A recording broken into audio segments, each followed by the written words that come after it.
রাখা রসুন, একটু বেশি করেই নিয়ে নিই। বন্ধুরা আজকে কিন্তু একদম ঝুড়ি নিয়ে চলে এসেছি, কটা কচি পাতা তুলবো। আর এই বৃষ্টিতে না কোনো কিছুই ভালো লাগছে না। আজকে এমন একটা রেসিপি করব, একদম দারুণ লাগবে, কচি পাতার মুখে রুচি ফিরবে। এই কচি পাতাটা এমনভাবে আজকে করবো, পুরো ভিডিওটা দেখতে থাকুন।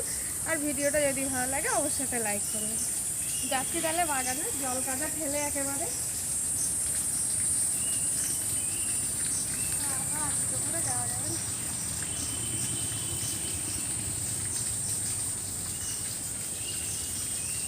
এরকম কচি কচি দেখে পাতাগুলো নেবো।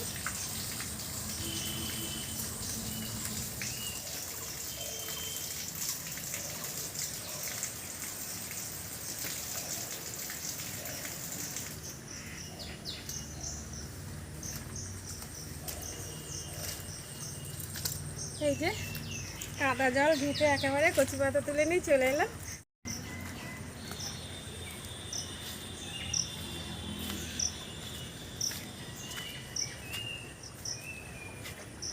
এবার ভালো করে পুকুর থেকে ধুয়ে নিয়ে যাবো।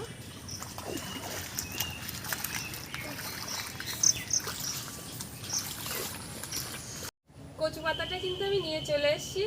আর মুখের স্বাদ ফেরাতে কিন্তু এই কচি পাতার এই রেসিপিটা আজকে আমি করে দেখাবো। মুখের স্বাদ যদি না থাকে আমরা কিন্তু এই কচি পাতার রেসিপিটা থেকে স্বাদ ফিরে পাবো। মাত্র 2খানা পেঁয়াজ আর একটা রসুন আর কটা কাঁচা লঙ্কা লাগবে, তাছাড়া আর কিছু না। এবার আমি কচি পাতাটা কিন্তু এইভাবে করে ছাড়িয়ে নেবো।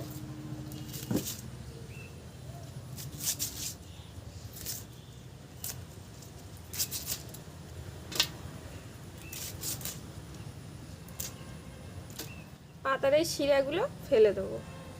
দুজনে মিলে আজকে বসে গেছি, তাড়াতাড়ি হয়ে যাবে। দাদাকে বললাম রসুনটা একটু ছাড়িয়ে দাও। বন্ধুরা আজকে কচু পাতা দিয়ে আজকে নতুন একটা কিছু হবে, দেখতে থাকুন।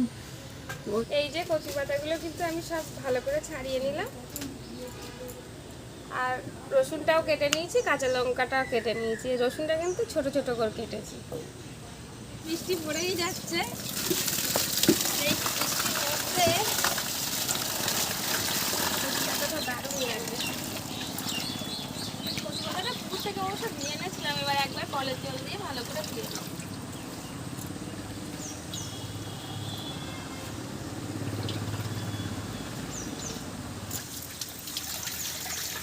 কিন্তু জ্বালিয়ে দিয়েছি, আর আমি 1 বাটি জল দিয়ে দেবো কচু পাতাটা সিদ্ধ করার জন্য। জলের মধ্যে পরিমাণ মতো লবণ, হলুদ গুঁড়ো।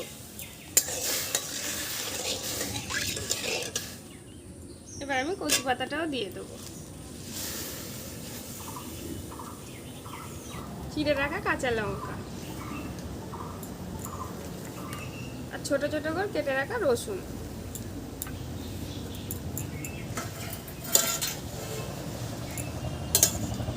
এইভাবে রসুনটা আমি নিচের দিকে দিয়ে দেবো, ঢাকা দিয়ে দেবো, সিদ্ধ হয়ে যাবে কচু পাতাটা। কিন্তু আমি 2খানা পেঁয়াজ কুচিয়ে নেবো, ওইদিকে ততক্ষণ সিদ্ধ হতে থাক। একদম ছোট ছোট করে কুচিয়ে নেবো।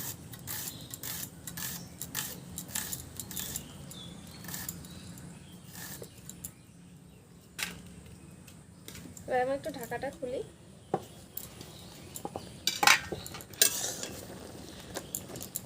রসটা একদম কমিয়ে ফেলবো। কচু পাতাটায় কিন্তু একদম আর রস নেই, দেখুন আমি একদম ভালো করে রসটা কিন্তু শুকিয়ে ফেলেছি। যত রসটা শুকিয়ে যাবে ততই ভালো হবে। আর একটু সময় রেখে দেবো। কচু পাতাটা কিন্তু আমার একদম সিদ্ধ করে নেওয়া হয়ে গেল, আর লঙ্কা রসুন সবই সিদ্ধ হয়ে গেছে, আর এর সঙ্গে কিন্তু মিশে গেছে।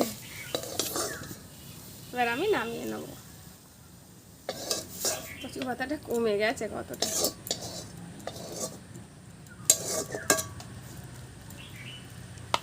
একটু ঠান্ডা করে নেব।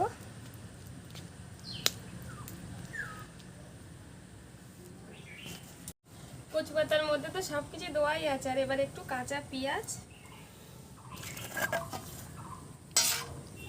আর সর্ষের তেল দিয়ে দেবো। একসঙ্গে এটা মাখিয়ে নেব।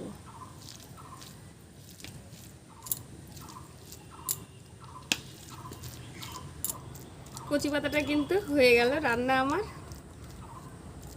রান্না বলতে এটা ভর্তা, কিন্তু আমি খেতে বসেছি আমার প্রিয় জিনিস। আর দেখুন এই ভর্তাটা দিয়ে গরম ভাত যা লাগে না,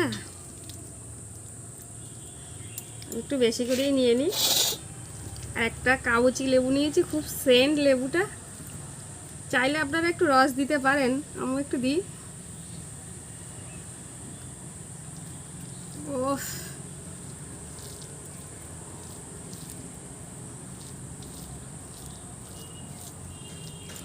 সেই স্বাদ লাগবে এই ভাতটা।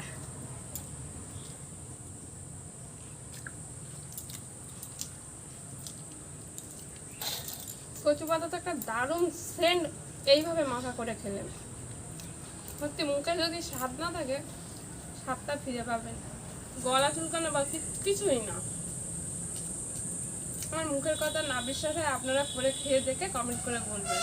তাহলে আসছি আবার পরের ভিডিও, আজকের মতো টাটা।